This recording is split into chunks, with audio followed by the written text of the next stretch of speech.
예, 오늘 소식이 하나 발표됐습니다. 시외과 고속버스 노선에 대해서 정부 재정 지원이 검토된다는 이야기인데요. 말하자면 이게 준고용제가 아닐까 싶습니다. 소식통에 따르면 이용객 감소로 폐선이나 감차가 잦아지자 정부가 필수 노선을 지정하는 방안을 마련한다고 했습니다.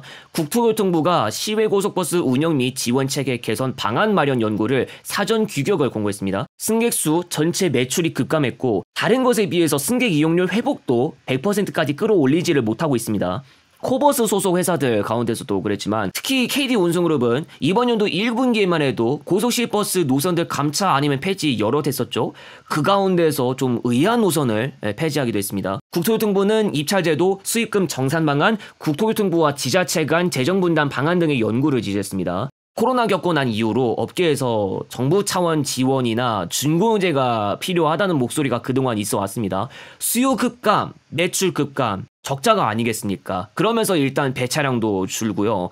사실 고속시외버스 말고도 경기도도 겪었어요. 이 광역버스가 대거 공공버스로 만약에 편입이 안 되었다면 적자 보전 안 되고 악순환만 아마 이어졌을 겁니다.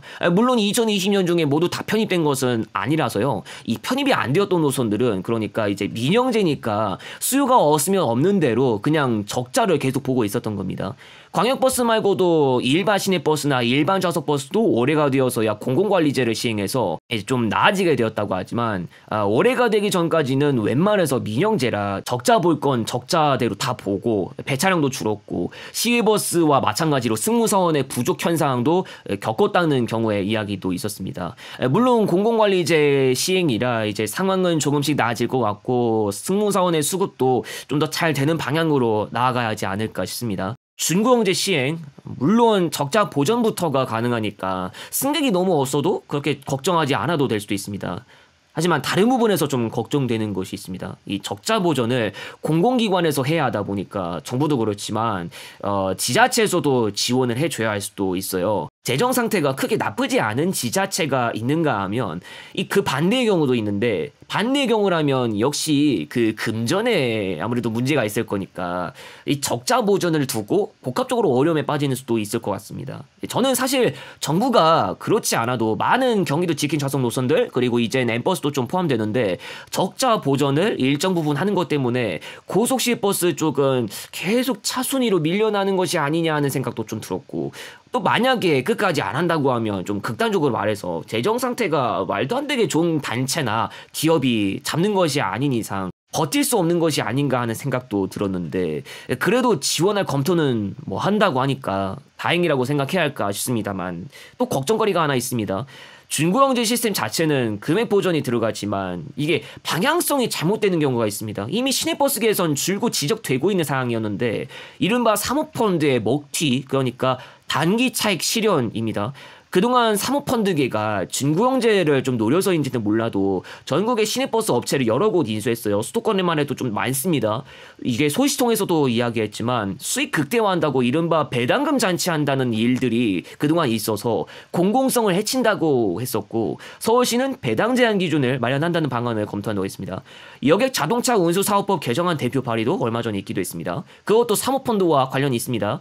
지난해 4분기 중 이후로 금남고속이나 중부고속 보시면 알겠지만 이걸 사모펀드가 쥐고 있는 상황이에요. 이익 극대화가 1순위고 나머지는 차순위로 밀어버리고 또 무슨 먹튀 같은 걸 하게 된다면 쉽게 말해서 시내버스계에서 일어난 일이 고속시외버스에서 반복되는 것과 마찬가지가 됩니다. 앞으로 준고용제가 고속시외버스에서 할 예정이면 규제 부분 신경을 써야 할 것이고 보조금이 들어가는 걸 보고서 사모펀드가 더 운송시장에 안 뛰어든다는 보장 없을 수 있거든요. 이미 사모펀드가 주축이 된 그룹이 등장할 정도가 됐는데 이 방향성에 어긋나는 일을 하지 못하도록 하는 시스템 잘 마련되어야 할 것 같습니다.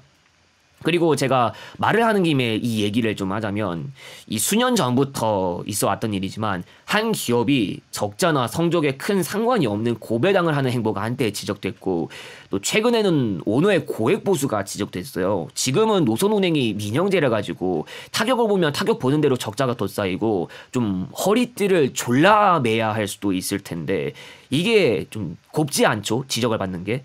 만일 이런 기업에 대해서도 준고용제가 일정 부분 들어가게 되면 이게 금전 가지고 또 어떤 일을 벌일지 저는 모르겠다라는 겁니다. 물론 한때 있었던 일이라고 이걸 끝맺음을 지으면 잘 모르겠지만 다 어려운 상황인데 좀 곱지 않은 시선을 받아가며 운영을 한다는 게 제 입장에서는 좀 이해가 안 됩니다. 결국 방향성이 아무래도 문제가 될 것 같은데 이걸 기간을 두면서 좀 바꿔 나갈지 아니면 안 바꿀지도 모르겠고, 그런데 준공영제 소식은 여기서 들려왔고 아무래도 잘 운영이 돼야 할 텐데 그래도 뭐 아직은 모를 수 있으니까 앞으로의 상황을 좀 봐야 할 것 같습니다. 다음 에피소드는 서울 동탄간 광역버스인데 6001번 예정입니다. 3월 30일 GTX-A 운행 개시도 있었고 꽤 큰 변화가 있었기 때문에 광역버스와 GTX-A 두 개를 비교해볼 타임이 온 것 같습니다. 이번 주 중에 에피소드가 올라갈 것이니까 관심이 있으신 분은 많이들 시청해주시면 감사하겠습니다.